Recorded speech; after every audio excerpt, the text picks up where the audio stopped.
उसके बाद जो सत्र के क्रम में प्रश्न उभरेंगे उसको लिया जाएगा। तो पिछले 2 सत्रों में, जिसमें पहला सत्र एक रविवार पहले, पिछले के पिछले रविवार हुआ था, उसमें जो संविधान के आधार पर भैया जी ने बात रखी थी कि विभिन्न आधार क्या हैं, तो हर आदमी किसी न किसी संविधान से मतलब रखता ही है, भले उसे कुछ ऐसी जानकारी लिखित रूप में हो ना हो, संविधान के अनुसार काम करता ही है। मुख्य रूप से जो है परिवार परंपरा से जुड़े हुए नियम, जुड़ी हुई विधियां उस पर प्रभावी रहती हैं। दूसरा, जो राजनैतिक और आर्थिक संविधान है उस क्षेत्र का, देश का, वो उस पर प्रभावी रहता है।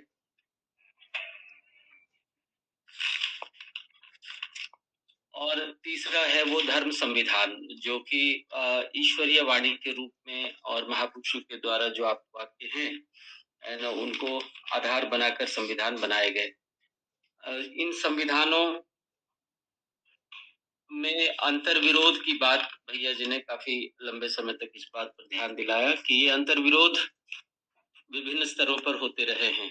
कभी परिवार परंपरा का संविधान जिस चीज को मान्य करता है, राजनीतिक या आर्थिक संविधान में उसका कोई विरोध नहीं दिखता।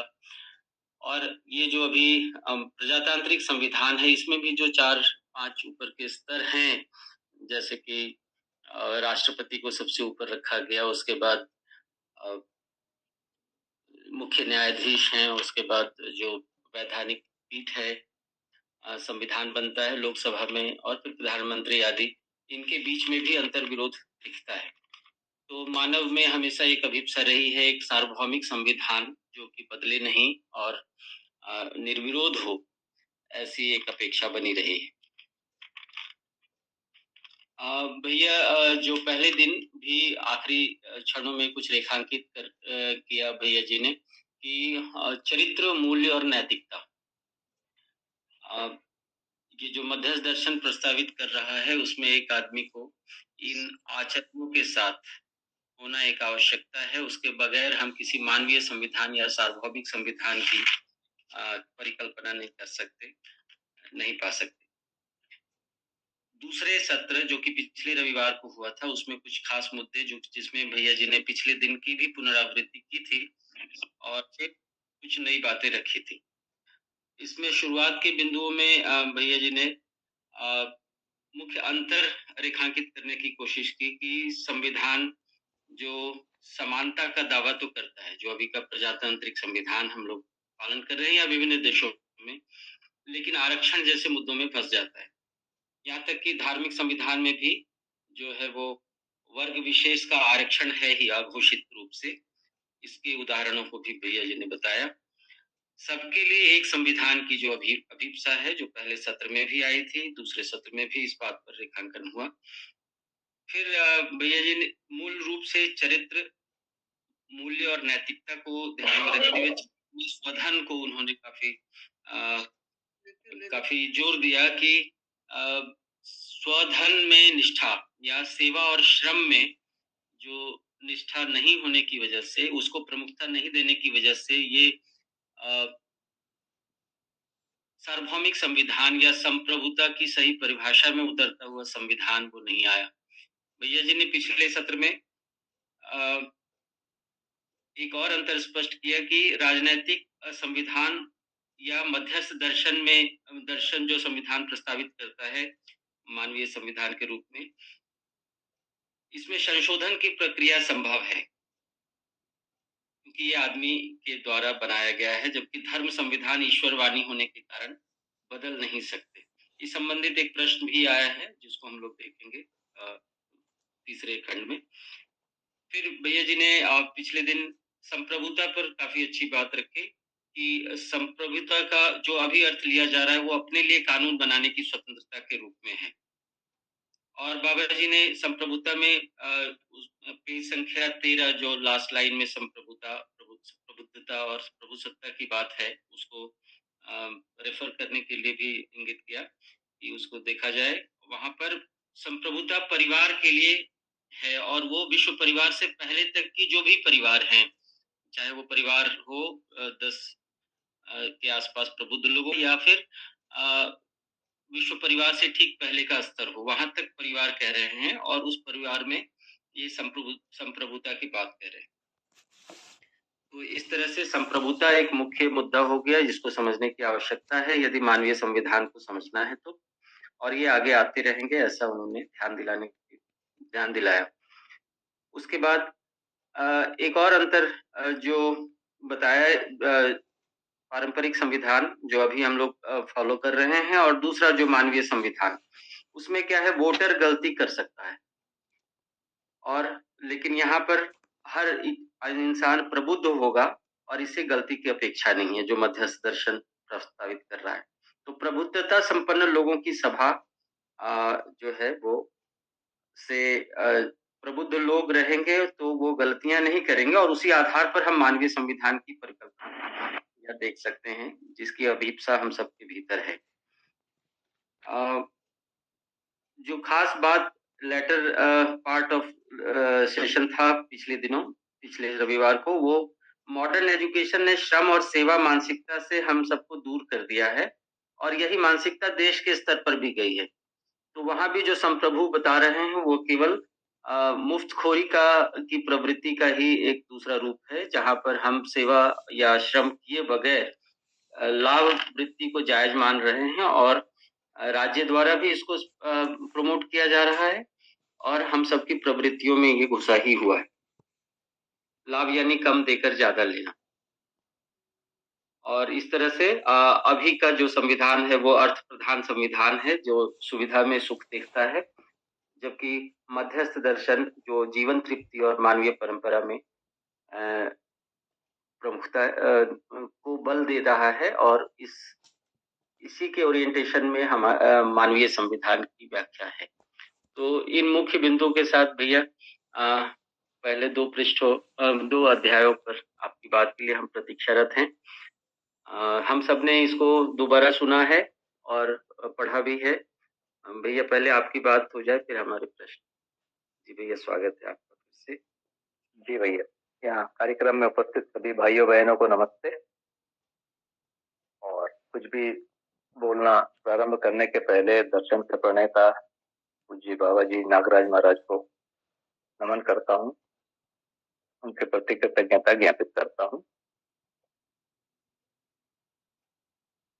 तो हम लोगों ने सोचा था कि ये आज 2 अध्यायों पर चर्चा कर लेंगे, पहला और दूसरा। तो पहला जो अध्याय है इसमें पूर्ववर्ती विचार परंपरा और संविधानों की मान्यता, प्रक्रिया एवं समीक्षा, इस पर हमने चर्चा वैसे थोड़ी सी किया हुआ ही है। और इसके बाद दूसरा जो संविधान है उसमें मानवीय संविधान का जो परिचय है वो ज्यादा महत्वपूर्ण है कि उसका आधार क्या होगा। तो उसके आधार में एक नया दर्शन आया है के आधार के रूप में, और पूरी दर्शन की पूरी अवधारणा है जिस पर हम लोग बार बार चर्चा कर रहे हैं। दूसरा पॉइंट उसका है, उसके आधार पर संविधान कैसा बनेगा, उस आधार के आधार पर।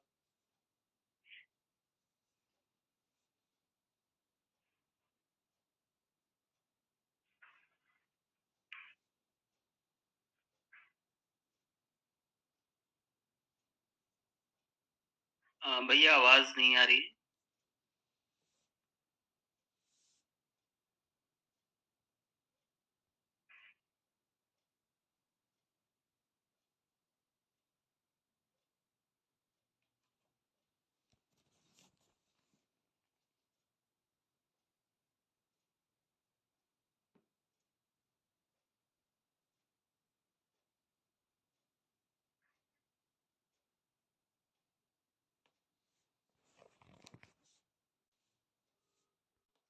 भैया नमस्ते।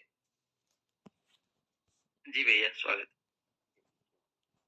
ये थोड़ा सिग्नल की कमी है तो थोड़ा व्यवधान होता रहेगा, आप लोग क्षमा करते रहिए।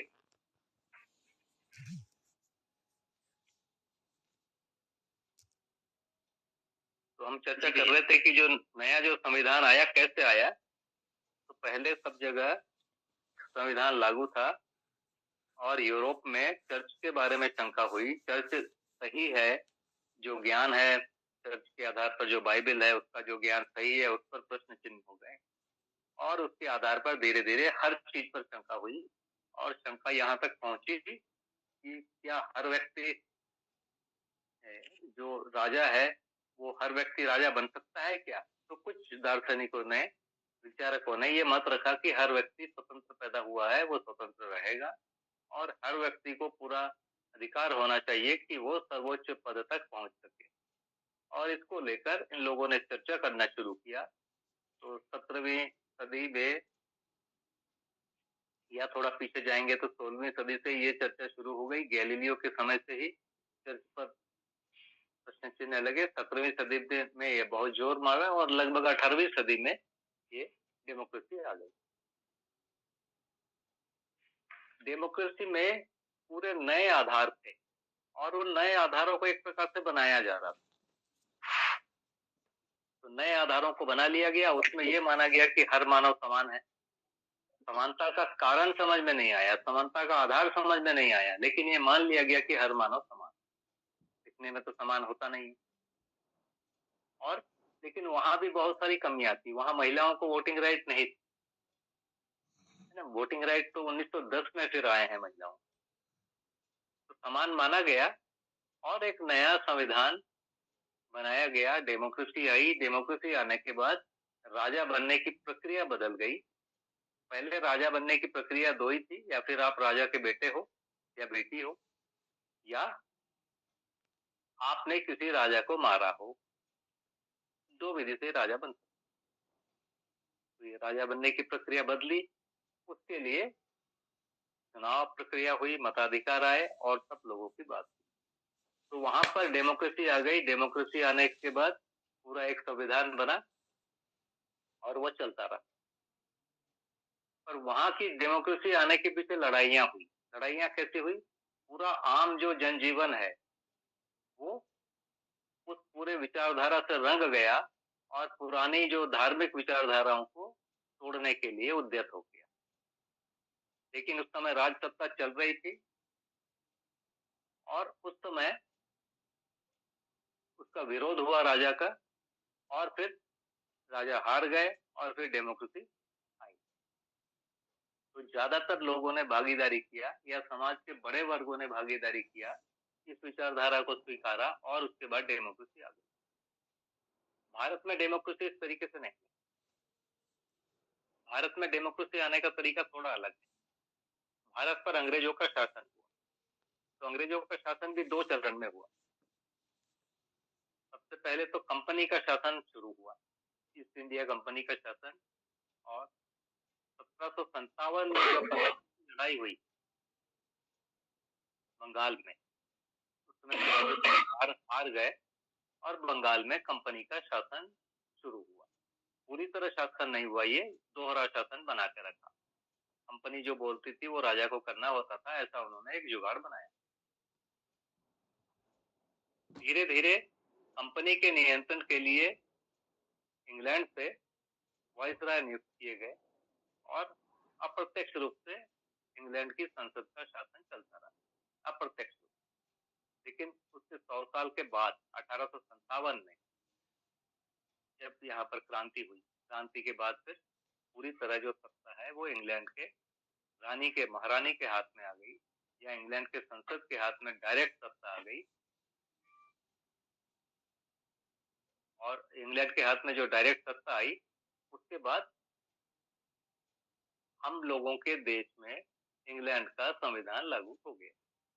और 1860, 61, 62 में बहुत सारे एक्ट आए, तो जैसे पुलिस एक्ट है, जेल एक्ट है, ये सारे सब 1860, 61 में आए हुए। तो हम लोग पर डेमोक्रेसी आ गई बिना लोगों के पता हुए। तो भारत में डेमोक्रेसी आने का तरीका भिन्न रहा, वहां डेमोक्रेसी आने का तरीका भिन्न रहा। कुछ जगह फिर प्रॉब्लम होने लगी, जैसे सती प्रथा के बारे में।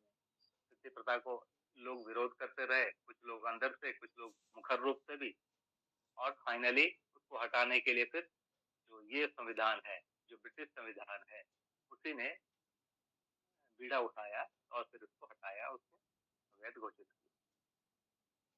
इस प्रकार से हमारी जो सामाजिक जो भी संरचना थी, जो सामाजिक नियम थे, कानून थे, मर्यादाएं थी, या उसको आप आज रूढ़ी भी बोल सकते हैं, उनको बदलने का काम शुरू हुआ। और इस प्रकार से विचारधाराएं दो चलने लगी। जैसे विधवा विवाह होते नहीं थे, बाल विवाह होते थे उस समय, वैसे ही सती प्रथा जैसी चीजें हो जाती थी। तो इन सब चीजों को हटाने के लिए क्या करेंगे? इन सब चीजों को हटाया अंग्रेजों ने कानून के द्वारा। तो धीरे धीरे ये कानून लोकप्रिय हो गया, लोगों को ये अच्छा लगने लगा और उसकी संख्या बढ़ने लगी। धीरे धीरे जो अंग्रेजों का शासन जो लगभग 90 वर्ष तक रहा, 1857 से 1947, इन 90 वर्षों में लगभग 3 से 4 पीढ़ी आ गई और ये क्रम से विचारधारा को स्वीकारते गए। और बाद में एक समय में तो सारे जो लोग थे, इसी प्रक्रिया से पले बढ़े हुए लोग थे, बैरिस्टर बने हुए थे, इसी कानून को पढ़े हुए लोग बड़े नेता बने, जैसे गोखले हैं या तिलक हैं या हमारे मोतीलाल नेहरू जी हैं, गांधी हैं, ये सब जवाहरलाल नेहरू हैं, ये सब बैरिस्टर बने, वकील बने, वल्लभ भाई पटेल हैं। तो एक प्रकार से विदेशी जो जगह में, इंग्लैंड में जाके इन लोगों ने, यूरोप में जाके इन लोगों ने पढ़ाई किया और उसकी डिग्री ली, और एक प्रकार से यूरोपीय जो ज्ञान है, यूरोपीय जो लोकतंत्र का जो ज्ञान है, उसको भारत के में लाने के लिए उन सबकी सहमति हो गई। और वो जो एक ढांचा था, वो ढांचा भी यहाँ धीरे धीरे स्थापित हो गया। और जब संविधान बना तो उसमें थोड़ा बहुत जोड़कर और इस संविधान को लागू कर दिया गया। कुछ जगह पर हमको धार्मिक विश्वासों को पालन करने की छूट रही, पहले भी छूट थी। इसके पहले जब मुगल आए, उन्होंने भी छूट देके रखा था कि आप का पालन कर सकते हो, धार्मिक विश्वासों का, अपने पूजा पाठ में आप लगे रह सकते हो। अंग्रेज भी दोनों पक्षों को छूट दिए। और इन्होंने जो कानून बनाया पारसियों के लिए और हिंदुओं के लिए, मुस्लिमों के लिए, इन सब के लिए इन्होंने जो विवाह के कानून है और प्रॉपर्टी का जो बंटवारा है विवाह के बाद, इन सब के बारे में जो भारतीय रूप से पहले जो स्थापित कानून था उसको मान्यता दे दी, और वही वाले कानून आज तक चल रहे हैं।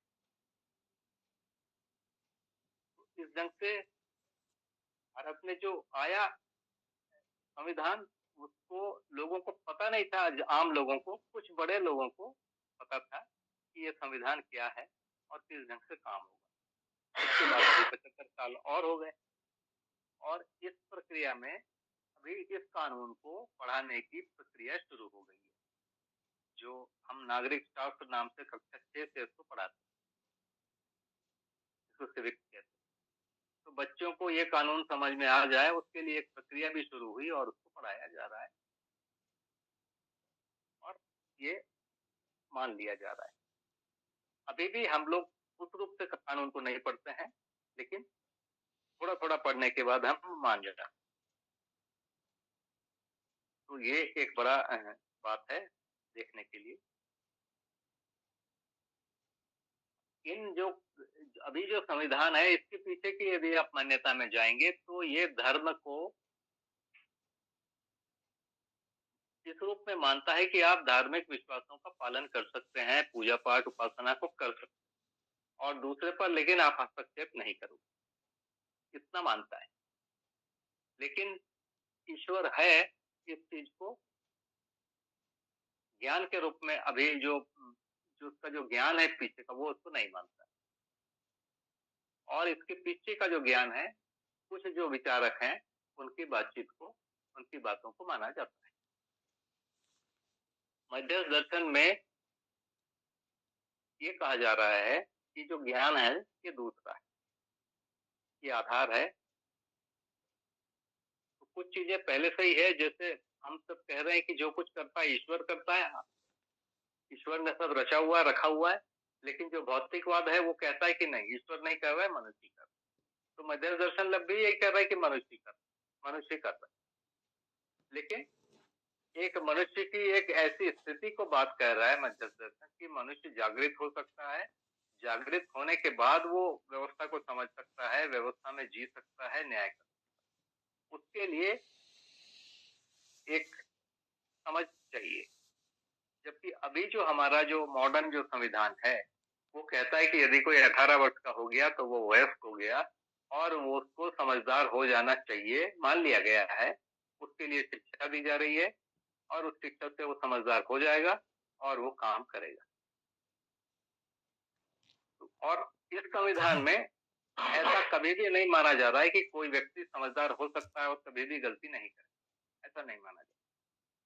लेकिन मध्यस्थ दर्शन ये मान रहा है कि एक व्यक्ति समझदार होगा और गलती नहीं करेगा और सारे चीजों का निर्वाह करेगा। तो इसके लिए ये जो आधार दिया गया है, अवधारणा सत्ता में संप्रेषित अस्तित्व, उसके बाद हम क्रम से आगे बढ़ेंगे। इस पर हम बहुत चर्चा कर चुके हैं। तो ये इसमें कुछ बिंदु दिए गए हैं और उसके आधार पर संविधान बनेगा, उस समझदारी के आधार।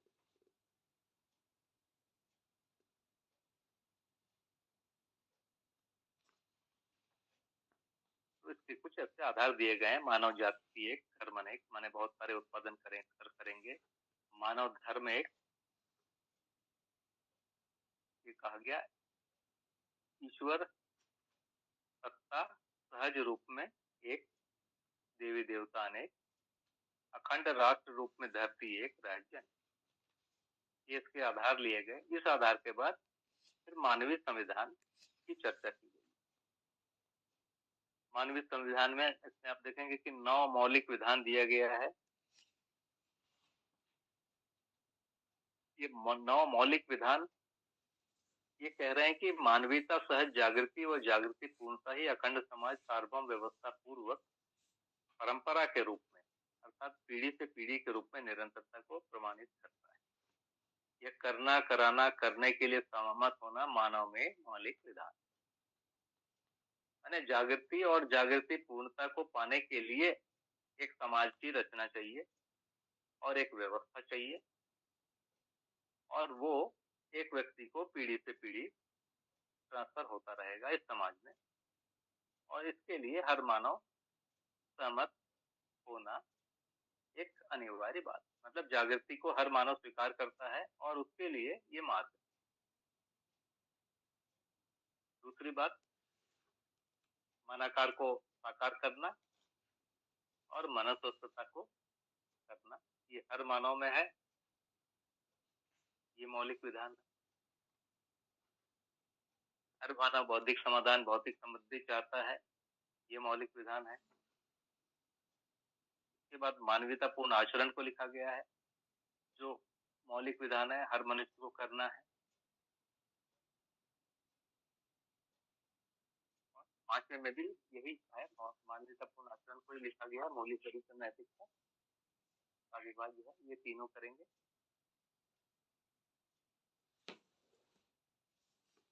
6वें में कल्पनाशीलता की तृप्ति हो सकती है और कर्म स्वतंत्रता की तृप्ति हो सकती है, इसको स्वीकारा गया। कल्पनाशीलता की तृप्ति बिंदु का नाम ही है स्वराज्य या अखंड समाज सार्वभौम व्यवस्था।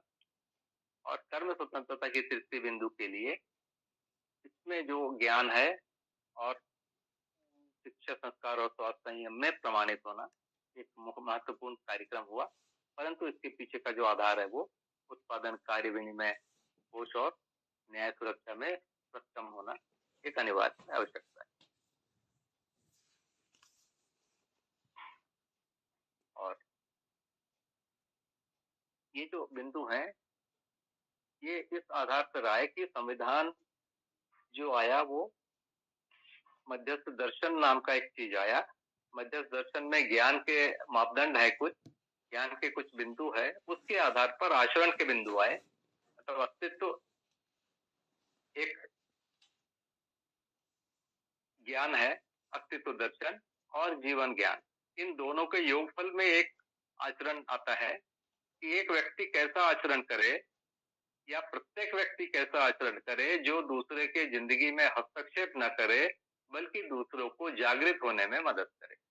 जागृति मानव का लक्ष्य है और जागृति की प्रक्रिया में प्रत्येक व्यक्ति में समाधान भी हो जाता है और समृद्धि भी हर परिवार में हो जाती है, समाज में अभय अभय भी हो जाता है और इसके बाद जीवन में परम तृप्ति जो है, आनंद, वो भी हो जाता है, जो सहस्तित्व है। ये चारों लक्ष्यों को लेकर ये संविधान, तो व्यक्ति में समाधान भी होगा, परिवार में समाधान के साथ समृद्धि भी होगी, समाज में इसके साथ अभय भी होगा, या इसके बिना अभय होता ही नहीं, और ये तीनों होने के बाद परम लक्ष्य जो है, आनंद है, वहां तक पहुंच। तो ये मध्य दर्शन के ज्ञान से आया और इसके लिए हर मनुष्य को एक प्रकार की योग्यता संपन्न होना पड़ेगा। योग्यता संपन्न का मतलब है कि उसमें वो आचरण आना पड़ेगा। आचरण लाने के लिए जीवन ज्ञान और अस्तित्व दर्शन अनिवार्य। बिना जीवन ज्ञान और अस्तित्व दर्शन के यदि वो आचरण आता है तो वो स्थायी नहीं होगा। इसके लिए ये आचरण अनिवार्य चीज। तो जो शिक्षा है उसमें अस्तित्व दर्शन और जीवन ज्ञान तो पढ़ाया ही जाएगा और उसके साथ इन आचरणों का अभ्यास भी होगा। इन आचरणों का अभ्यास अभी भी हम घर में कर रहे हैं किसी सीमा में। जैसे एक छोटा बच्चा यदि किसी दूसरे बच्चे का पेंसिल या रबर उठा के लाता है तो घर में उसका बैग देखते हैं, माँ पूछती है या पिताजी पूछते हैं कि बेटा ये कहाँ से लाए हो, कहाँ से तुम्हारा है क्या, या उसको वापस कर। तो पहले दिन से ही घर में ये शिक्षा है और ये शिक्षा हर घर में दिया जा रहा है। इसकी कोई औपचारिक शिक्षा नहीं है, उसके बावजूद बच्चा एक समय तक स्वधन को समझ जाता है और दूसरे की चीजों को नहीं ले रहा। वैसे ही पूरे आचरण को समझाने के लिए यदि इसको शिक्षा में ला पाते हैं तो वो आचरण भी समझ में आ जाएगा और उस आचरण को करने के लिए प्रवृत्ति बनेगी, अभ्यास बनेगा। तो ये जो संविधान लागू होगा, जैसे भारत का संविधान कैसे लागू हुआ, संविधान बन गया और उसको लोगों को पता नहीं है, फिर भी वो लागू होगी, ऐसा है। लेकिन ये जो संविधान लागू होगा उसकी होने की प्रक्रिया क्या है, पहले लोग सुनेंगे, उसमें से कुछ लोग उसको सोचेंगे, कुछ लोग आचरण में लाने का प्रयास करेंगे, लोगों को समझाने का प्रयास करेंगे और ये प्रक्रिया बढ़ते बढ़ते एक समय में ज्यादातर लोग इसमें सहमत हो जाएंगे और इसको आचरण में ले आएंगे। तो उस प्रक्रिया से ये लागू हो जाएगा। तो लागू होने की जो प्रक्रिया है वो कम से कम लोक शिक्षा से शुरू होगी। लोक शिक्षा से ये सामान्य जो स्कूली शिक्षा है उसमें चली जाएगी और इसी क्रम में फिर इस प्रकार से शिक्षित लोग जब सब जगह आ जाएंगे, ग्राम पंचायत में, ग्राम सभा में और बड़ी सभाओं में और संसद में, तो फिर इस प्रकार से सब लोग मिलकर उस कानून को लागू करेंगे या अभी जो वर्तमान कानून है उसमें धीरे धीरे संशोधन करते हुए वो चीजें होती जाएगी और आगे भी पीढ़ी से पीढ़ी में जो भी विकास की आवश्यकता होगी उसको लागू किया जाएगा। अभी के चीजों को थोड़ा सा एक बार देखना चाहिए। जैसे मान लीजिए बिजली का कानून, हम यदि बिजली को प्रयोग कर रहे हैं तो बिजली तो बहुत खतरनाक चीज है और बहुत उपयोगी चीज है, उसके बिना काम ही नहीं चल रहा है। बिजली में जरा से चूक गई तो लोग मर सकते हैं। तो बिजली के संबंधित भी कुछ कानून, तो ये जो कानून है, तो जो भी चीज है कानून अंततः हमारे संसद ने उसको स्वीकार किया, संसद के द्वारा वो स्वीकृत है या लागू किया गया है। तो सबसे पहले संसद में एक्ट बनता है, एक्ट कहते हैं उसको, और वो एक्ट जो है वो संबंधित जगह पे भेज दिया जाता है। मान लीजिए संसद ने बिजली पर एक कानून बनाया तो वो एक्ट कहलाएगा। इसके बाद वो बिजली विभाग को भेज दिया जाएगा, क्योंकि बिजली विभाग में कैसे चीजें हैं, बिजली के बारे में जो जानकारी उस विभाग को है, फिर वो विभाग उसके लिए रूल्स एंड रेगुलेशन बनाता है। तो ये 2 स्टेप में काम होते हैं और फिर वो रूल और रेगुलेशन लागू होता है। तो इस प्रकार से एक एक चीज का जो अंततः नियंत्रण करता है वो भारत का संविधान है या किसी भी देश का संविधान है, वो हर चीज को नियंत्रित करता है। तो संविधान एक प्रकार से हर चीजों का लिखित डॉक्यूमेंट है इस ढंग से लागू हो रहा है। तो ये भी जो चीजें हैं, ये मध्य दर्शन यदि हमको समझ में आता है, ज्यादातर लोगों को समझ में आता है कि ये आचरण हम करना चाहिए, तो सारे आचरण शुरू होंगे स्वधन से। अभी भी लोग शोधन कर रहे हैं। शोधन के लिए समाज, भारत का संविधान बहुत सारी एक मान्यता दिया हुआ है। इस संविधान के आने के पहले भी लोग शोधन करते थे। लोग गाय पालते थे, लोग खेती करते थे, लोग कपड़ा बनाते थे, कोई लोहे का काम करता था, कोई बढ़ई का काम करता था। ऐसे करके काम बटे हुए थे। कार्य विभाजन बहुत पहले से मानव समाज में है, भारत में भी इसको दिखता है। मोटे मोटी कार्य को हम जाति के नाम से, एक वर्ण व्यवस्था है वो अलग चीज है, और जाति काम को करने के लेकर जाति बनी है। भारत में है, बाहर भी ये सब जातियां रही, एक प्रकार के काम करने वाले लोग रहे। बाहर के लोगों के सरनेम को आप यदि देखेंगे ना, तो जैसे हमको मिलेगा बेकर, ऑगन, स्मिथ, है ना, ब्लैक स्मिथ, शूमेकर, इस प्रकार के सरनेम हमको वहां भी दिखते हैं। ये कार्य के नाम, कहीं भी काम होगा तो काम करने के लिए लोग होंगे, जिन्होंने वो काम किया उस प्रकार का उन्होंने, लोगों ने उसको उस रूप में पहचान लिया। भैया वो कौन है? भैया वो जो है वो ड्राइवर है। तो ड्राइवर एक काम नया आ गया, पहले नहीं था ये। तो इस प्रकार से बहुत सारे कार्य बटे हुए हैं समाज में, और इस संविधान के आने के बाद भी वो चलते रहे, और अभी भी कोई दूसरा भी संविधान आएगा तो भी वो कार्य चलते ही रहेंगे, क्योंकि स्वधन, धन के बिना, भौतिक वस्तुओं के बिना मनुष्य जीवित नहीं रहेगा। रोटी कपड़ा मकान जो बोलते हैं वो तो चाहिए ही, उसके साथ कुछ अब गाड़ी और जैसी चीजें, सुविधाएं भी चाहिए, दूरदर्शन, दूरगमन। तो इन चीजों को हर मनुष्य आज पाने के लिए प्रयास कर रहा है, और वो स्वस्फूर्त है। किसी का मन हुआ डॉक्टर बन जाऊं तो वो पढ़ता है, और डॉक्टर बनने का एक तरीका है, पढ़ के एक परीक्षा पास होना पड़ता है, उसके बाद एक कॉलेज जाना होता है, वहां वो डॉक्टर बनता है। वैसे इंजीनियर बनते हैं, वैसे ही एमबीए बन जाते हैं, वैसे ही चार्टर्ड अकाउंटेंट बनते हैं, तो है ना, इंजीनियर में भी कई विधाएं हैं। ऐसे करके बहुत सारे हैं। इसके बिना भी आप, जैसे आप कोई दुकान खोलना चाहते हो तो कोई दुकान आप खोल लेते हैं, अब उसकी भी प्रक्रिया हो गई है, उसके लिए लाइसेंस जैसी चीजें हैं। किसी को मेडिकल स्टोर खोलना है तो उसके लिए भी एक विधा है। तो ये अपने आप लोगों का मन होता है, और लोगों का मन होता है और लोग उसमें आगे बढ़ते हैं। जब एक से अधिक लोग हो जाते हैं तो उसमें कंपटीशन होता है।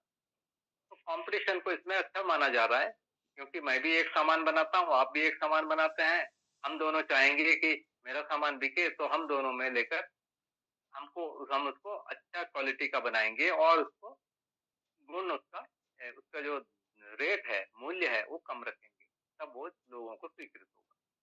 तो इस प्रकार से लोगों के बीच की स्वीकृति से ये चीजें चलेंगी, ये माना गया है, और ये चल भी रहा है, और आज तक तो ऐसे ही चल रहा है।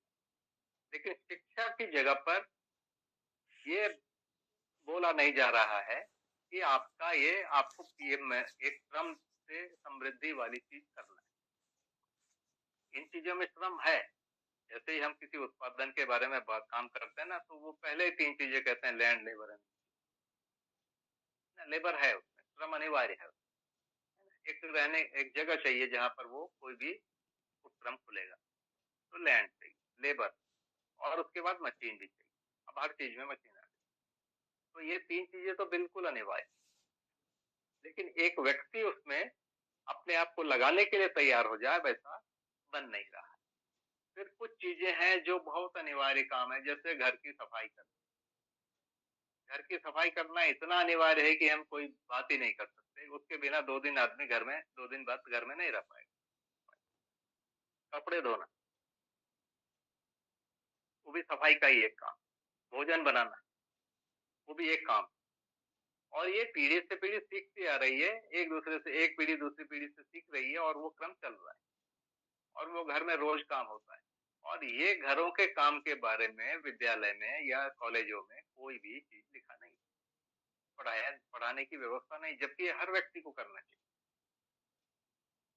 तो परिवार व्यवस्था में जीने के लिए बहुत सारे स्किल हैं जो हर व्यक्ति को चाहिए, और कितना समय उसमें लगता है उसके लिए भी किसी प्रकार का ये कैलकुलेशन नहीं। तो परिवार व्यवस्था में जीने की यदि शिक्षा आ जाए, उसके लिए बच्चे की शुरू से मानसिकता बन जाए, तो फिर ये चीजें बहुत आसानी से हो सकती। तो ये 2 अध्याय हो गया 2.2। 2.3 में बहुत सारे परिभाषाएं हैं और हम लोग इस परिभाषाओं को कई प्रकार से पढ़े भी हुए हैं, बार बार इस पर चर्चा होती है। मेरी ओर से इसको मैं अभी पूरा मान लेता हूँ, यदि आवश्यकता होगी तो इस पर हम चर्चा करेंगे। तो मुझे जो पहले और दूसरे अध्याय पर रखना था, मैंने अपनी बात रख दी है। अब आपकी ओर से इस पर यदि कुछ जी भैया पूछना है तो कुछ प्रश्न आए हैं जिसको भैया एक बार यदि आप उत्तरित कर दें। जी भैया, आप यदि बोल देंगे तो मुझे थोड़ी सुविधा हो जाएगी। जी भैया, मैं पढ़ता हूँ उसको। पहला प्रश्न रामाशंकर भाई का है कि पिछले सत्र में ऐसा समझ में आया कि धर्म संविधान में किसी परिवर्तन की गुंजाइश नहीं, किंतु राजनैतिक संविधान और मानवीय संविधान में परिवर्तन की गुंजाइश है। मानवीय संविधान में परिवर्तन का स्वरूप कैसे निश्चित होगा? तो जहां तक मुझे याद है भैया, आपने कहा था कि दर्शन में कई जगह बाबा जी ने इसमें संशोधन के लिए गुंजाइश छोड़ी है। तो ये मानवीय संविधान में परिवर्तन का स्वरूप कैसे निश्चित होगा, इस पर बात। इसमें तो अभी जैसे मान लीजिए आज की जो विधि है, आज की विधि में क्या होता है कि कोई एक प्रस्ताव लाया जाता है, संसद उसको स्वीकार कर लेती है और संसद स्वीकार कर ली तो वो कानून बन गया, है ना। या फिर नया कानून बना या फिर पुराने में संशोधन हुआ, ये दोनों चीजों का प्रावधान है। तो इसी विधि से ये होगा। अब इस विधि से कौन कौन सी जगह पर होगा? मान लीजिए किसी ग्राम में हुआ, ग्राम से ऊपर वो जाएगा, उसके बाद और ऊपर जाएगा, अंत में विश्व परिवार सभा तक स्वीकृत हो जाएगा, है ना। इस प्रकार से होगा, तो यही विधि है। जी भैया, तो रामाशंकर भाई यदि संतुष्ट हुए उत्तर से या फिर प्रति प्रश्न है तो इसमें आप कर सकते हैं। जी भैया, ये जैसे संप्रभुता की बात कही थी, तो एक परिवार में संप्रभुता की बात कही है। और जो संविधान आज प्रचलित संविधान है, वो एक प्रकार से किसी केंद्र में जाकर संविधान की रचना हो रही है या संविधान को बनाया जा रहा है और उसको जो है पूरा देश उसको स्वीकार रहा है। जबकि यहाँ संप्रभुता को लेकर के बात है, एक परिवार से लेकर विश्व परिवार तक। तो परिवार समूह इस प्रकार से। तो यहाँ जो मानवीय संविधान इस रूप में समझ में आ रहा है कि परिवार ही उसका उत्तरदायित्व लेता है। तो जब परिवार ही उत्तरदायित्व लेता है तो उसमें संशोधन के बिंदुओं में वो किन आधारों को पहचान करके फिर उसके उस संशोधन को स्वीकारेगा। ये एक बात तो स्पष्ट हो रही है कि मानवीय संविधान मानव के समझदारी पूर्वक ही जो है पूरा होने वाला है।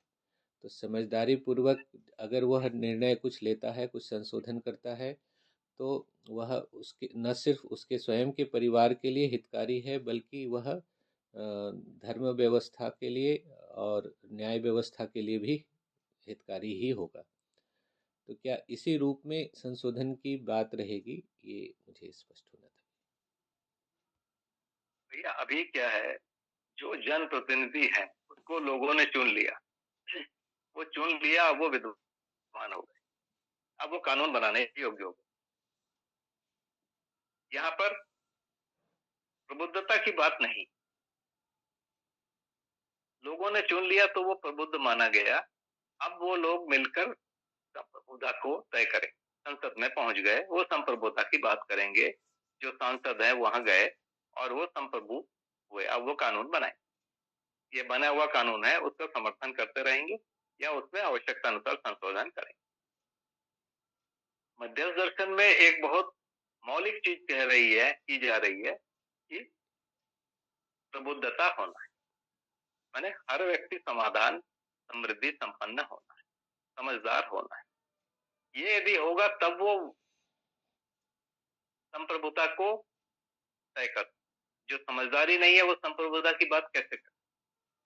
तो एक परिवार की यदि बात करें, यदि उसमें बहुसंख्यक जो है वयस्क हैं वो समझदार हो गए, संप्रभु प्रबुद्धता संपन्न हो गए, तो वो लोग वो सारे निर्णय लेंगे जो सही है। तो वो इस प्रकार से संप्रभुता तब स्पष्ट होगी। अभी संप्रभुता की बात नहीं हो रही है ना। तो प्रबुद्धता से ही संप्रभुता आगे की कड़ी है। बिना प्रबुद्धता के संप्रभुता का कोई अर्थ नहीं। मतलब इस संविधान के मूल में यह मान्यता है कि बहुत सारे नासमझ लोग एक जगह जमा होकर कोई समझदारी की बात करेंगे। ये तर्क वहां तक जाएगा, जबकि समझदार लोग मिलकर और बड़े समझदारी की बात कर सकते हैं। ये तर्क मध्य दर्शन उनका तर्क है कि नहीं, किसी को भी यदि लोगों ने चुन लिया है तो लोगों ने चुन लिया तो वो संप्रभुता को बोलना ही होगा। अब लोग किस आधार पे चुन रहे हैं? कोई बोल रहे हैं बिजली फ्री, कोई बोल रहा है पानी फ्री, कोई बोलता है नौकरी फ्री, कोई बोलता है कर्ज फ्री। इस आधार पे लोग अब चुन रहे हैं। मतलब जो टैक्स का पैसा आया वो कुछ लोगों को बांट दो। अब इससे क्या प्रकृति बनेगी? यदि लोग कर्ज ले रहे हैं और उसको माफ कर दिया जा रहा है, इसका मतलब है आप कर्ज लेते जाओ, अगली बार माफ हो जाएगा। हम लोगों में कर्जा का आदत डाल रहे हैं। सरकार हर को खाने दे देगी, इतना किलो राशन मिलेगा। अब क्यों क्यों कौन कमाएगा? तो ये रास्ता उन्हीं लोगों के द्वारा आया हुआ है जो लोग इस तंत्र को चला रहे हैं। तो जनता किनको चुन रही? भय और प्रलोभन के आधार पर चुनाव हो। जो हमको ज्यादा देगा वो चुन लेगा। अब इसकी एक सीमा आने वाली है। कोई कितना देगा भाई? टैक्स देने वाला वर्ग बहुत छोटा है और उस टैक्स को लेने वाला हर कोई हो।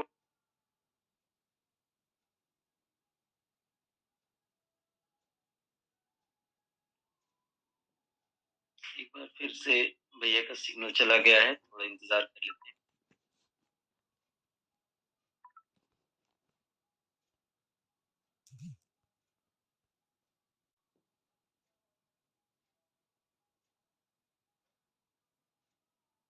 हेलो जी भैया, आवाज आ गई भैया। जी जी। तो भैया कहाँ तक बात किया था? कहाँ से कटा मान? रामाशंकर जी के प्रश्न का उत्तर दे रहे थे भैया।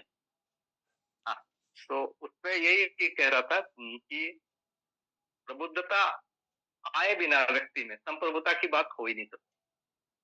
और आज प्रबुद्धता को वो मतलब तार्किक रूप से या तात्विक रूप से स्वीकारा ही नहीं गया। नए संविधान में प्रबुद्धता को सिखाया नहीं गया, स्वीकारा नहीं गया है, उसको बनने की प्रक्रिया नहीं किया गया है और उसके बाद हम सीधा संप्रभुता की बात कर रहे हैं। ये प्रॉब्लम है। तो यहाँ पर पहले प्रबुद्ध होने की बात हो रही है। प्रबुद्ध होते ही फिर जैसे ही कुछ प्रबुद्ध लोग मिलेंगे, उनका जो निर्णय होगा वो संप्रभुता होगा, जो पहले परिवार में दिखेगा, फिर ग्राम परिवार में दिखेगा। ऐसा करते करते 10 स्टेप में विश्व परिवार सभा में दिखेगा। तो प्रक्रिया भी वैसे ही है जैसे अभी है, पर वो छोटा है। अभी 10 लोग हैं, जो मध्य दर्शन के हिसाब से हर सभा में 10-10 लोग, और 10 लोगों के बीच में कोई भी निर्णय होंगे तो वो संप्रभुता वाले ही होंगे, क्योंकि लोग सब प्रबुद्ध। जी भैया, प्रश्न का उत्तर मेरी ओर से हो गया। जी भैया, तीसरा प्रश्न भी उन्हीं का है। वो 2.2 मानवीय संविधान के परिचय में जो 9 विधान रखे हैं उनसे जुड़कर है ये प्रश्न कि अभी कैसे पहचाने गए अभी के संविधान? जी, अभी कैसे पहचाने गए? अभी के संविधान में देखिए, एक तो तीनों चीज बनी हुई है, कार्यपालिका, विधायिका और न्यायपालिका। इनको पहचाना गया है, इनके कार्य करने की विधि किया गया है, मताधिकार का तरीका दिया गया है ना, और इनके बनने की विधि दी गई है जो पहले नहीं थी। हमारे देश में जो संविधान था पहले, जो अलिखित या जो धार्मिक संविधान था उसमें ये सब नहीं था। अब उसमें ये सब चीजें आई है। इसमें ये 9 बिंदु इस ढंग से नहीं है, लेकिन कोई भी व्यक्ति विधायक बन सकता है, कोई भी व्यक्ति सांसद बन सकता है, उसके लिए एक योग्यता दी हुई है कि वो 25 वर्ष का होना चाहिए। ऐसा करके हमने एक योग्यता बना दिया। उस योग्यता को बनाने के लिए अभी के संविधान में ये बिंदु इस ढंग से है ना, उसमें अपराधी नहीं होना चाहिए, पागल नहीं होना चाहिए, ऐसी कुछ योग्यताएं उसकी दी हुई। तो मताधिकार का प्रयोग है और हमारे यहाँ सबसे बड़े में जन प्रतिनिधि होगा ये लिखा गया। मतलब आप पढ़ाई करिए, पढ़ाई करके कोई भी जॉब पाइए, जॉब पाके आप सबसे ऊपर पहुंचेंगे तो देखेंगे उसके ऊपर आईएएस ऑफिसर बैठा हुआ है। आईएएस ऑफिसर के ऊपर कौन बैठा हुआ है? जनप्रतिनिधि बैठा हुआ है। हमारा जो एक स्ट्रक्चर बना हुआ है ये इस संविधान की देन। आप नौकरी विधि से मतलब नौकरी पाएंगे तो कोई भारत सरकार की किसी कंपनी में नौकरी कराएंगे, उसके लिए एक योग्यता है, आप 8वीं पास हो या 12वीं हो या ग्रेजुएट हो, उसके आधार पर आपको नौकरी मिलेगी और नौकरी के आधार पर आपका धीरे धीरे प्रमोशन होगा, प्रमोशन से आप ऊपर जाएंगे। तो एक स्तर के प्रमोशन के बाद आपका प्रमोशन नहीं है, उसके लिए फिर आईएएस ऑफिसर होता है क्लास 2 के रूप में। ये सब क्लास 2, क्लास 1, क्लास 3, क्लास 4 ये जो विधि बनी हुई है ये बनते हैं और इसके बाद आईएएस ऑफिसर होते हैं। आईएएस ऑफिसर के ऊपर मंत्री होते हैं, माने जनप्रतिनिधि होते हैं। ये हमारा ढांचा बना हुआ है। ये ढांचा माने जनप्रतिनिधि सबसे ऊपर होगा, ये मौलिक चीज हुई जो नए संविधान में आए। केवल एक पद है जो नौकरी विधि से आता है, जो बहुत ऊपर तक जाता है, जैसे चीफ जस्टिस हैं सुप्रीम कोर्ट के, वो सर्विस विधि से जाते हैं, ये परीक्षा देते हैं, परीक्षा देकर वो जज बनते हैं। जज बनने के बाद उनका प्रमोशन होते होते फिर वो मुख्य न्यायाधीश तक जाते हैं। अब ये प्रधानमंत्री से ऊपर इनका दर्जा है। तो नौकरी विधि से यही वाला एक पद है, सबसे ऊपर जाता है। इसके पहले सारे जो पद हैं वो इनसे नीचे। तो सबसे ऊपर में जनप्रतिनिधि बैठता है, उनके ऊपर भी राष्ट्रपति बैठा हुआ है जो राष्ट्रपति जनप्रतिनिधि। तो नया संविधान जो कहता है कि जनप्रतिनिधि सबसे ऊपर होगा और उसके नीचे फिर एक प्रक्रिया से अनुभवी लोग कार्य करते करते ऊपर में उनकी पदोन्नति होगी और वो अनुभव संपन्न होकर, अनुभव मतलब इस कार्यानुभव संपन्न होकर ये उस बड़े पद में पहुंचे। तो ये इस संविधान की देन। पहले ऐसा नहीं था। पहले धार्मिक संविधानों में एक दूसरे प्रकार की व्यवस्था होती थी कि पंडित का बेटा पंडित बनेगा और इसका बेटा मालगुजार का बेटा मालगुजार बनेगा, इस ढंग से पूरी चीजें थी। वो पैतृक सत्ता जैसी चीज थी। कहीं कहीं मातृसत्ता भी थी, लेकिन ये बना रहा। अभी वो नहीं। अभी मैं यदि यहाँ का प्रधान हूं तो मेरा बेटा प्रधान नहीं बनेगा, अगला प्रधान चुनाव विधि से बनेगा। या मैं यदि यहाँ पर बिजली का अधिकारी हूँ सबसे बड़ा, तो मेरा बेटा नहीं बनेगा, दूसरा व्यक्ति ही बनेगा। तो वो जो वंश परंपरा से आने वाले सारे चीज को नए संविधान ने खत्म किया। नए संविधान ने सबके लिए समान एक समान अधिकार बनाए, थियोरेटिकली बोला, और उसके लिए सिस्टम बनाया कि आपको ये परीक्षा पास करनी पड़ेगी। पहले स्कूल पास करना पड़ेगा, कुछ स्कूल पास करने के बाद ग्रेजुएट होने के बाद ही आप कुछ एग्जाम दे सकते हो, जैसे यूपीएससी है, सिविल सर्विसेज वाले जो एग्जाम है हम ग्रेजुएट होके दे सकते हैं। कुछ परीक्षाएं हैं जो हम 12th बेस पे ही दे सकते हैं, उसके पहले नहीं दे सकते। तो परीक्षा बनाया, उसके बाद फिर कॉम्पिटिटिव एग्जाम बनाया और उसके बाद फिर उनको सेलेक्ट करने का आधार हुआ और वो सेलेक्ट होकर उन पदों में जाएंगे, परंतु उनके ऊपर जनप्रतिनिधि रहेंगे। तो ये स्ट्रक्चर बनाया हुआ है समानता। तो ये अंतर है भैया। इस प्रकार से बहुत सारी चीजें दिखेगी। अंतर हम कहां से देखेंगे? पहले जो चल रहा था, जो अंग्रेजों के आने के पहले का, ये जो 1857 1860 में जो एक्ट आए, ब्रिटिश पार्लियामेंट वाले एक्ट, उसके पहले के चीजों को आप देखेंगे और इसको देंगे तो पहले जैसे राजा के यहाँ काम होता, तो राजा के यहाँ जाने की क्या विधि थी? राजा के यहाँ सब लोग होते थे, उनके बच्चे ही वही पदों में आ जाते। कभी कभी बहुत रेयर राजा किसी को पसंद होता था तो राजा उसको बुला लेता। हमारे देश में तो ऐसा, पर कई देशों में जैसे चीन में, वहां पर आईएएस ऑफिसर जैसे परीक्षा होती थी उस समय, वहाँ एडमिनिस्ट्रेटिव पदों की, का नाम तो आईएएस नहीं था, लेकिन वैसे एग्जाम होता। तो ये काफी पहले से होता। इस ढंग से कुछ चुनाव की प्रक्रिया या परीक्षा राजा अपने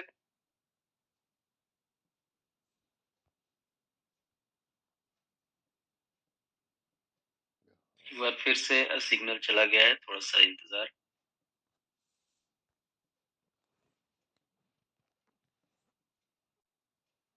जी भैया, नमस्ते सभी को। जी जी भैया। तो भैया वो जो जी जी आप बोलिए, कहाँ तक गया बात? जी भैया, यही समझ में आया कि दो तरह की हिरार्की चली आ रही थी। एक तो राजा में वंश परंपरा के हिसाब से उनको विधान बना हुआ था, और अभी जो है एग्जाम या जो प्रमोशन हिरार्की है उससे, जबकि यहाँ मौलिक विधानों में जो है वो, जो इसको आपने पहले भी बताया कि प्रबुद्धता जो है मौलिक वस्तु है, उस आधार पर ये संविधान का 9 बिंदु रखा। जी जी भैया, तो मेरे हिसाब से इस प्रश्न का भी उत्तर हो गया। ठीक है भैया। जी भैया, तो जी भैया अगला प्रश्न है भैया कि ये हम लोग वांग में पढ़ते हैं और न्याय की बात समझते हैं, और उभय तृप्ति ही न्याय है ऐसा स्वीकार भी होता है। तो नरेंद्र मिश्र जी का प्रश्न है कि ऐसा कहीं घटित होते हुए भी देखा गया है? भैया, जिसको अपन न्याय कह रहे हैं या उभय तृप्ति कह रहे हैं, वो दो लोगों के बीच में उभय तृप्ति होना पर्याप्त नहीं। जैसे मान लीजिए दो लोग मिलकर अपराध करते हैं, चोरी करते हैं और उसका बंटवारा कर लेते हैं, दोनों में उभय तृप्ति हो गई, क्या इसको न्याय बोलेंगे? तो नहीं, हमको एक बहुत बड़ी पृष्ठभूमि को देखना पड़ेगा पीछे। वो पृष्ठभूमि का नाम है व्यवस्था। तो व्यवस्था होगी, उसके अंतर्गत न्याय होगा, और व्यवस्था है उसके अंतर्गत न्याय नहीं होगा। ठीक है भाई, तो मुद्दा यहाँ से शुरू होगा कि पृष्ठभूमि है व्यवस्था, और सबसे बड़ी पृष्ठभूमि क्या है? अस्तित्व एक व्यवस्था, वो एक पृष्ठभूमि जो मध्यस्थ दर्शन कह रहा है, उसको पहले समझने की बात है। उस पृष्ठभूमि को होने के बाद मानवीय व्यवस्था होना है, उसके बाद तीसरे स्तर में आता है फिर न्याय होगा, उसके अंतर्गत उभय तृप्ति होगी।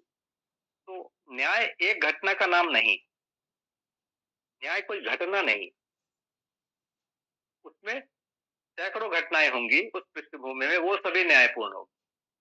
और आज जैसे हम देख रहे हैं पृष्ठभूमि यदि नहीं है तो ज्यादातर जो घटनाएं हैं वो लोग परेशान हो रहे हैं। अधिकतर घटनाएं अतृप्ति वाली है, कुछ घटनाएं तृप्ति वाली भी।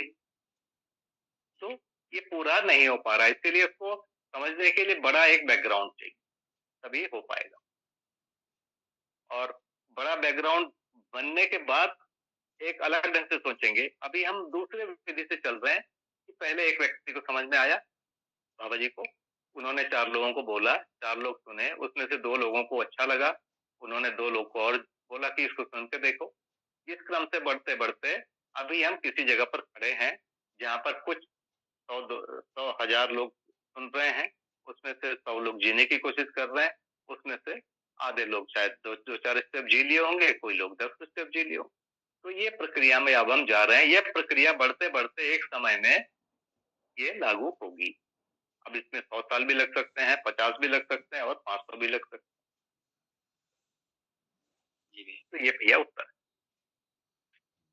ये काफी अच्छा इसका समझ में आया कि ये पृष्ठभूमि पहले तैयार हो रही है, उसके बाद ये न्याय घटित होने की स्थिति। अभी भी संबंधों में कहीं कहीं न्याय घटित हो रहा है जी, है ना, पर उसकी निरंतरता नहीं हो रही। एक घटना होती है, दूसरी घटना नहीं होती।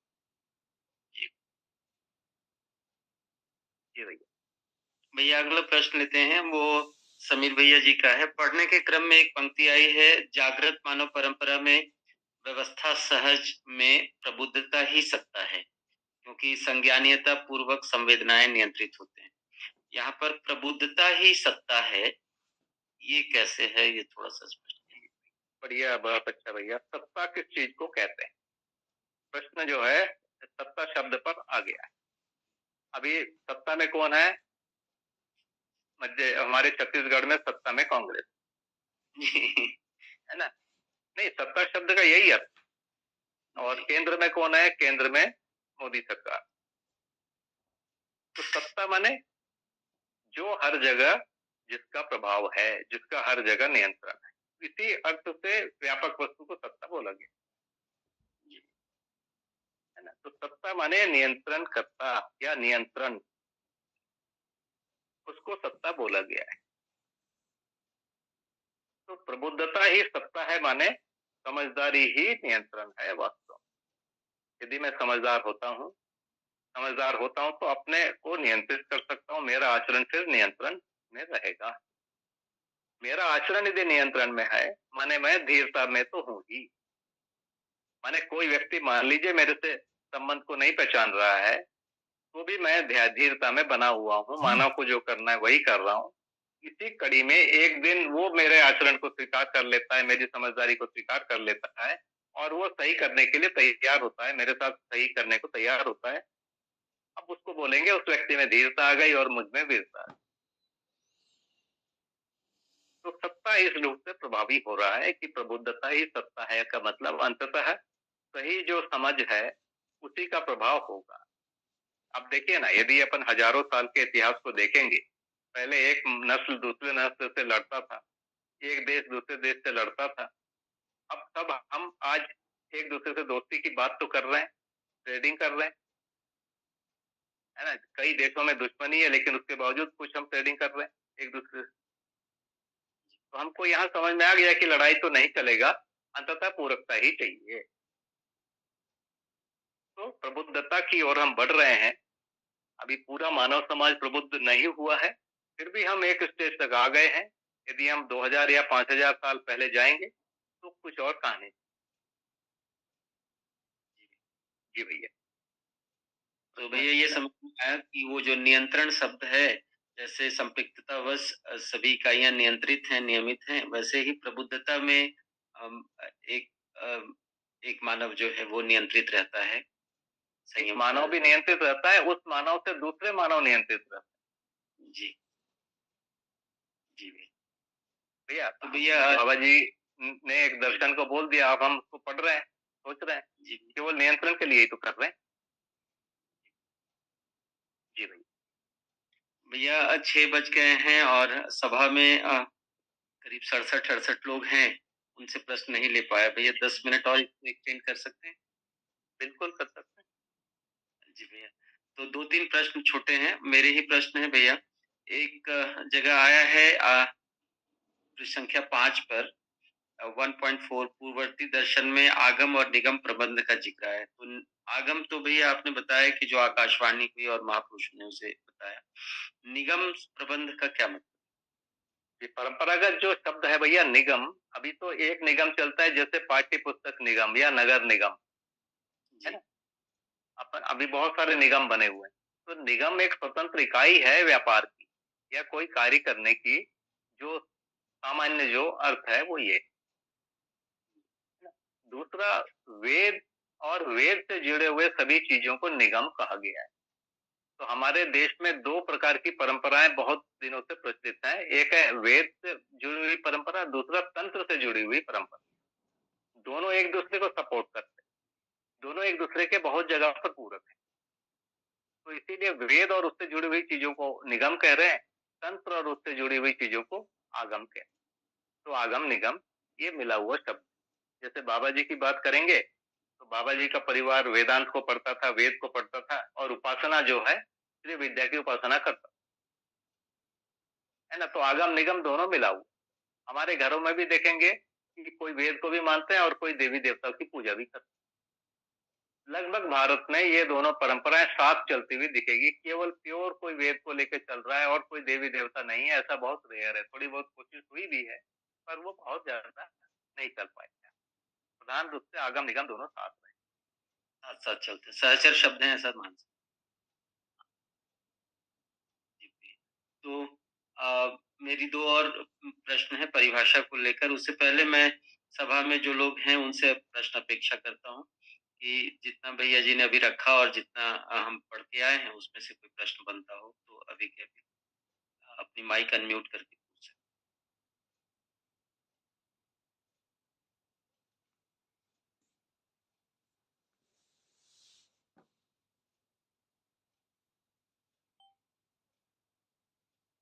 तो भैया जब तक प्रश्न बन रहे हैं या रखने के लिए तैयारी हो रही है, मैं अपना प्रश्न रखता हूँ।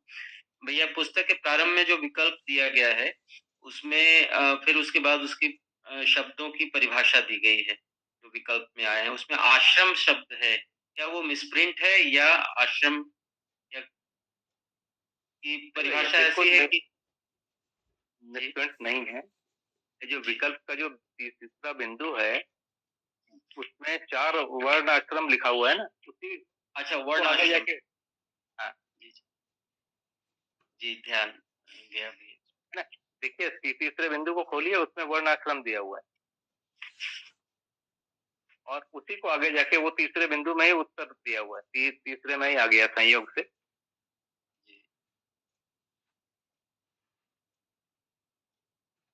मनुधर्म हाँ मनुधर्म शास्त्र में 4 वर्ण 4 आश्रमों का नित्य कर्म प्रस्तावित। जी तो आश्रम की बाबा जी ने अपनी परिभाषा दिया है, क्रम पूर्वक मानव चेतना अनुसार प्रमाण प्रस्तुत करना।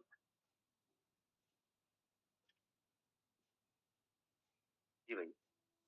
जी भैया और एक परिभाषा निर्वाह की है भैया कि परस्परता में स्थापित मूल्यों का अनुभव पूर्ण व्यवहार करना। तो मुझे जैसा रिसीव हुआ है कि शिष्ट मूल्य ही व्यवहार में प्रकट दिखते हैं या गति रूप हैं। तो इसको थोड़ा और समझाती है कि निर्वाह किया वास्तव में स्थापित मूल्य और शिष्ट मूल्य अविभाज्य।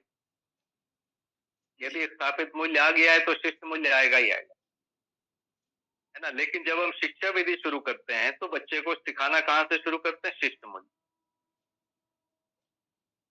तो इसीलिए शिष्ट मूल्य हमको प्रधान में दिखता है। शिक्षा प्रक्रिया में शिष्ट मूल्य पहले लाते हैं क्योंकि बच्चा बहुत छोटा होता है, तब से जब वो समझने के योग्य भी नहीं है तब से उसको शिष्टता सिखा देते। जैसे हमारे यहाँ पर एक छोटी सी बच्ची अभी 1 साल की है, 1 साल 2 महीने की, उसको अभी सिखा दिए कि नमस्ते करो तो वो हाथ जोड़ देती है ना। तो वो शिष्टता को पहले हम सिखाना शुरू कर रहे हैं। उसको काफी दिनों के बाद पता चलेगा कि नमस्ते का मतलब क्या है। वास्तव में होना चाहिए दोनों अविभाज्य और होता ही है। जी भाई। जी भैया धन्यवाद। मेरा प्रश्न यहाँ पर और जो प्रश्न आए थे वो सभी पूरे होते हैं। अभी भी हमारे पास 5 मिनट हैं, तो मुझे लगता है सबके पास कुछ न कुछ पूछने के लिए होगा। कृपया उसको रखें ताकि और 5 मिनट जो हमने एक्सटेंड भैया जिसे लिया है उसका सदुपयोग हो सके। हाँ भैया, मुझे जो आपने रखा अभी न्याय को लेकर उसको थोड़ा और स्पष्ट करें भैया कि न्याय किस प्रकार से धर्म से जुड़ा हुआ है। अर्थात अगर धर्म की पहचान हो रही है तभी न्याय की पूर्ति संभव है या न्याय की पहचान संभव है, ऐसा आपकी बात से स्पष्ट हुआ। इसको और थोड़ा स्पष्ट रूप से जानना चाहते हैं। जैसे अस्तित्व है उसके आधार पर ही ये धर्म बन रहा है, माने मानवीय व्यवस्था बन रही है जिसको अपन अखंड समाज और सार्वभौम व्यवस्था कहेंगे। अखंड समाज और सार्वभौम व्यवस्था यदि नहीं है तो क्या है? जातिवादी व्यवस्था है ना, मतवादी व्यवस्था है, धर्मवादी व्यवस्था है, पैसे वाली व्यवस्था है, ये चल रहा है। अब इसमें देख रहे हैं कि एक व्यक्ति अच्छा पढ़ रहा है लेकिन सिलेक्शन किसका हो जा रहा है? जिसने पैसा दिया है।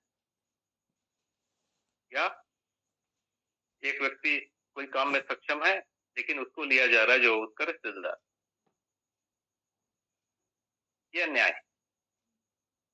तो पहले धर्म ही होना पड़ेगा, नहीं तो उसके आश्रय में धर्म नहीं होगा तो अधर्म होगा, और अधर्म के आश्रय में वही चीजें होंगी, अव्यवस्था किस रूप में चीजें होंगी। ठीक है भैया।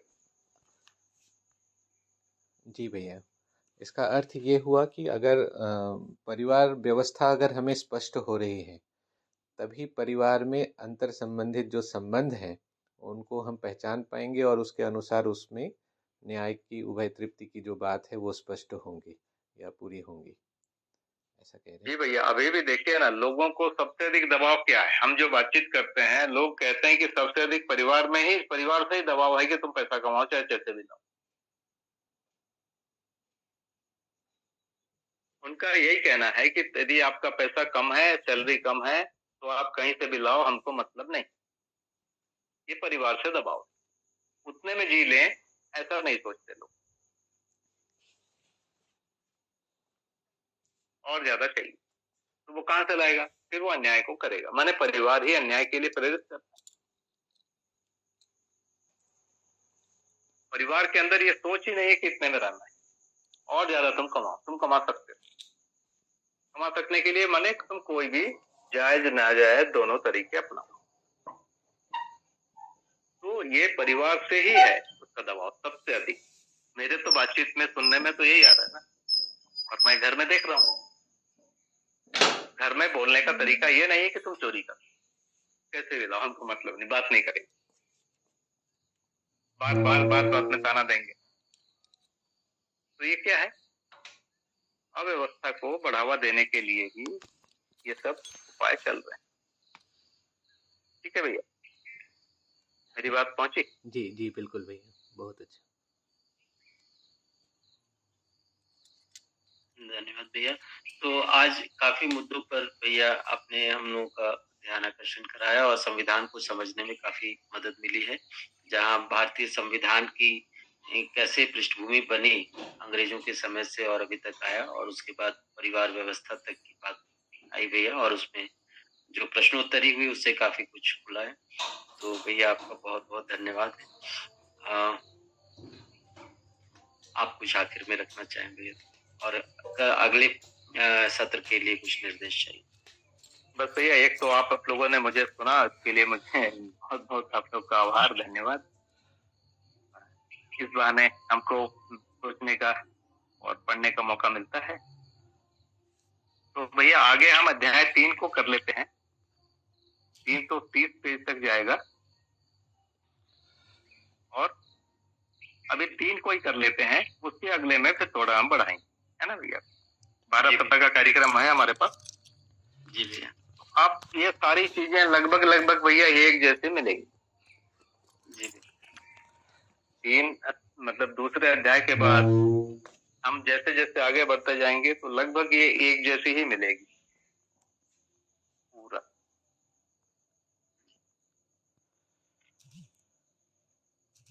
तो सहस्तित्व सूत्र व्याख्या ये कुछ चाहते हैं? सहस्तित्व सूत्र व्याख्या, और 8वें अध्याय से थोड़ा सा अब इसमें मानवीय जो व्यवस्था है उसके बारे में चर्चा होगी, और उसका वर्णन 8वें अध्याय ग्राम मोहल्ला व्यवस्था करके जो जी, व्यवस्था की बात वहां से मतलब शुरू। हाँ, इसके पहले मुख्य रूप से परिभाषा खंड ही है।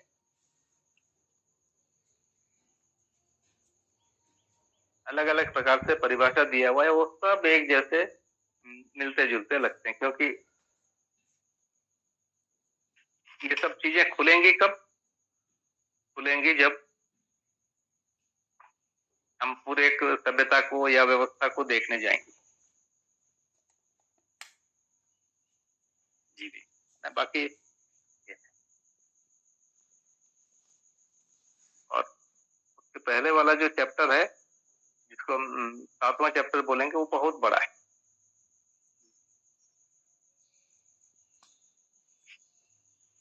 ये 7वां चैप्टर शुरू होता है पेज 97 से,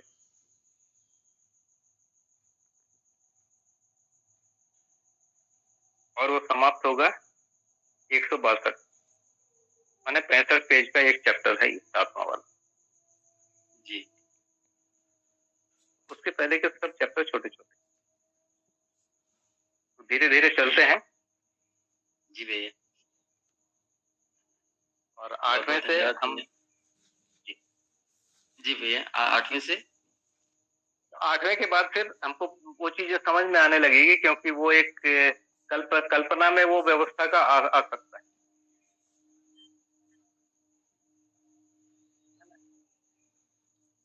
8वां, 9वां में फिर विधि है, 10वां, ऐसा करके आप तो एक एक करके धीरे धीरे करते हैं। अगली बार 30वें अध्याय को करेंगे, उसके बाद आगे बढ़े। ठीक है भैया, सभी को नमस्ते। जी धन्यवाद भैया। और सभी जो उपस्थित रहे, आप